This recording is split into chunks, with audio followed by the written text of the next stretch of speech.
Let's talk about Project 5, the annotated bibliography done using APA style. I want to talk about really four things here. So the first thing I'll talk about is the purpose of this. Second thing is the structure, sort of the big picture structure of what this should look like.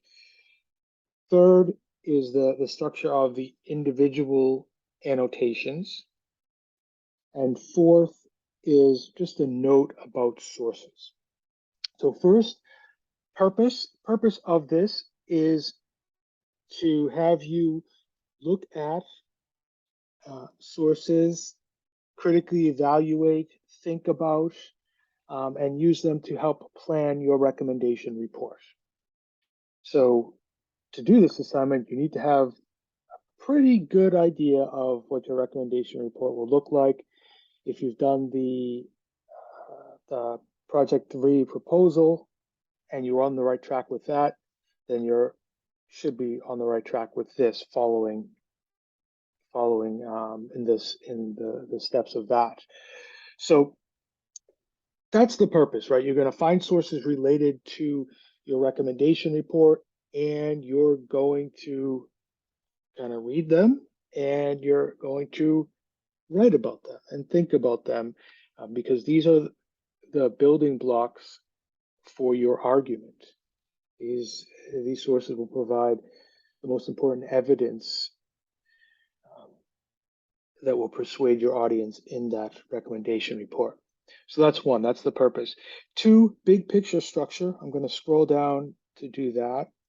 There's a nice little template here, though unfortunately it kind of stretches across 2 pages. But you have the format at the top, the working title, and I want you to include this language: working title, broad subject, statement of purpose for the recommendation report. Those shouldn't be too difficult. I don't think I need to go over them in detail here. I will look at those to make sure that you're on the right track and to see if they, jive with what you have in the annotations. But that's giving us a sense of what your project is going to be on, what you're going to be doing in the recommendation report, and then you'll take us to the sources, which will be down below.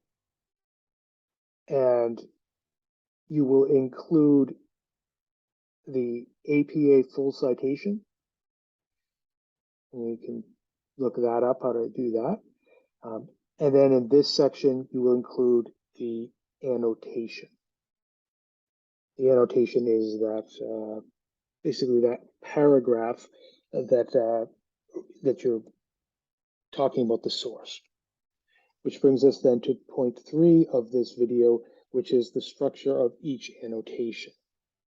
So each annotation should really include 3 key elements.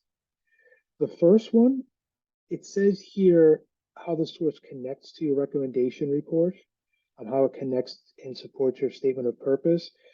That might be a little bit misleading because elsewhere it kind of talks about including a summary.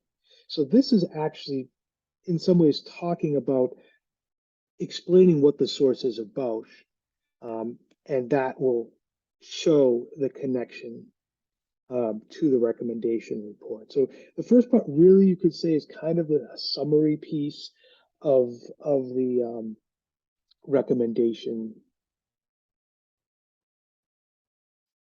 Sorry, a summary of the source as it relates to your topic. So yeah, I'm not in love with the language here, but that's the basic idea. And if you look above in the top description, it talks about summary, and that's, I think there's a little bit of disconnect there. But that's what we're talking about really is a summary of the source related to how it connects to your topic. That should be kind of implied. The second one is the evaluation of the quality of the source. So this is kind of a source evaluation. This is key. It shows, how well you're understanding the value of the source. and it will talk about things like maybe where it's published, maybe the author of the source, even possibly things like date. I mean, there's a whole handout on source evaluation that I've made available. And then the third part is where you show ways that you will use the source to obtain your goals. I've also talked about this as the relevance piece. So the three basic parts, which I'm going to show you, here's the structure. I'm going to scroll up to the top part of the assignment, which kind of gives you a sense of this, but then in a different order. You want to have a summary of each source. And you want to make sure that you discuss how each source will aid your report's development. And you want to make sure that you're paying attention to the reliability and credibility. So I would like you to pay attention to summarizing the key aspects of the source, evaluating the source, and talking about how it's going to be used in the relevance piece. As you can see, I'm not in love with the way this is formatted. This is one we use for all of the sections across different instructors. So I'm kind of bound by this, but those are really the key elements that we're asking you to piece out here. Though sometimes we say them in slightly different ways and in different order, which can be confusing, and I do apologize for that. But again, looking for brief summary, talking about evaluating the source quality, and talking about the relevance. They don't necessarily need to be in that order, but those are three things somewhere that I'm looking for in those annotations. That brings us to our fourth point. Right, I said we talked about the purpose. That was the first one. The structure, big picture structure, which I just showed you, things to include. The third one was the structure of each annotation, basically the three things that we're looking for within each of the annotations for each source. And then the fourth thing is just a note about sources. So 6 sources. Some places it says high quality sources, and it says obtained through research. And oftentimes students will ask questions like, is there a required number of this type of source? Like, is there a required number of peer-reviewed articles? Is there sort of a cutoff date for sources that can be allowed? Like, can I use something from 1995? Things like that. So just to be upfront, I don't set explicit parameters for this assignment for this course, partly because this is as I understand it, it's the third required course for you guys as for required English course, and you've hopefully had some experience using sources, and you have some sense of what would be considered a quality source and a maybe not so good source. Also, because those parameters are somewhat arbitrary, because it will depend on your topic.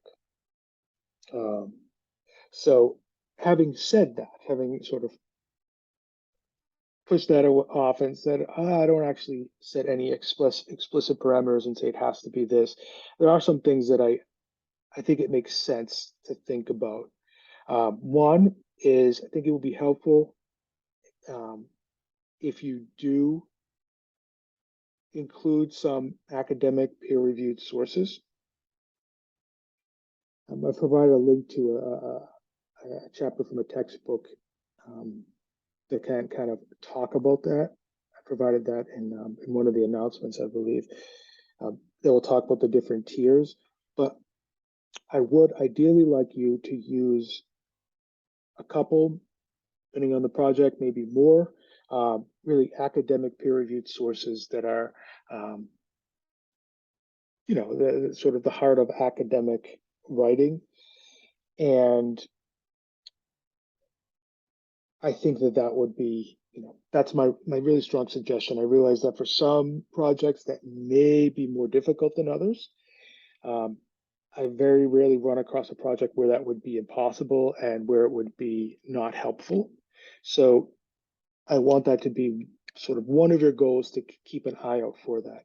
Doesn't mean you need to use only that type of source, but I would like to see some interaction with that type of source, because that can really elevate the depth of your argument. And of course, you can use other sources, um, things that trade publications related to business, and things that librarians maybe can help you find. Um, but these are going to be some useful things to really, don't rule those out, even though they can be, even though the academic sources can sometimes be a bit weighty and difficult to read. My recommendation is that you really take some time and find ones that may be really relevant and use those, and they really strengthen your project. I'd also recommend that you find sources that offer maybe alternative or contrary view to your stance or your approach to the topic. That can really enrich your argument, not just the opposing viewpoints part of it, but also the part where you're really developing your argument, seeing where others might have a problem with it or don't like the same approach. It can be very, very useful. So I strongly recommend that you have sources that do that are finding a different approach than you think would be best. That will give you a nice variety and also increase the credibility of your report. Other things students have asked about date. So, I mean, obviously you need to use your judgment for the topic. And if there is a source that might seem outdated, that would be something you would want to include and discuss in your evaluation part of the annotation, where you would talk about, well, why, I have a source from 1995. Why did I do that? What's going to be the value of that source? And I think that's what we look for any source that might seem a little bit odd or unexpected. The same, I think, is true for sources that may not seem particularly appropriate for an academic paper. Those might require additional explanations of why this is being used, and sources that may not be obviously relevant right away. So if we see the title of the source and we see a project, and like, those don't really seem connected, that will mean you would need to make a more even concerted effort to explain the relevance of that source to your project, especially the less relevant it may seem externally, at least. So those are the things that I think are going to be helpful for you. As I say, keeping an idea of the purpose, big picture structure, the structure of each annotation, and thinking about the sources.